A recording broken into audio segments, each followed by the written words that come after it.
好，咱要先来关心的是凯米风台的路线是搁愈挖西平啊。气象署表示讲，若准这个凯米的路线无啥物变化，预计上紧伫今仔日暗暝到明仔载透早的时阵，就会来发布海上风台警报，而且上紧伫明仔载下晡到暗时，可能就会对部分县市来发布陆上的风台警报。拜三甲拜四就会是风台影响台湾上严重的时阵。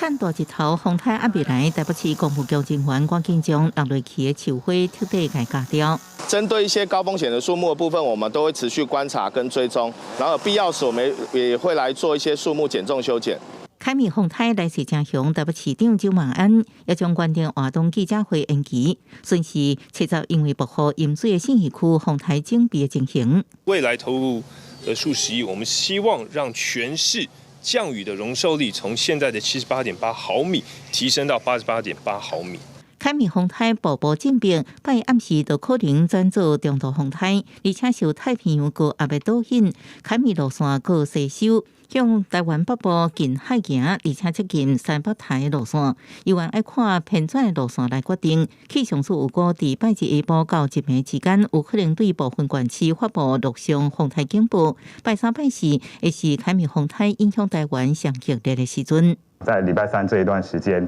下半天开始，随着台风更加接近，包括了在中南部的风雨也会逐渐的变得比较明显。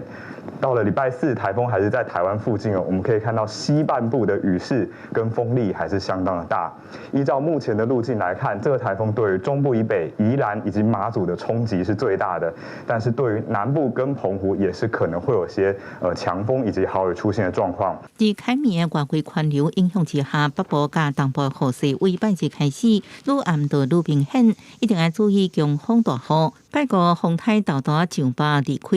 马祖风雨也登河，暗过中部南部受南来水汽的影响，也是有局部大雨或者是大水雨。记者综合报道。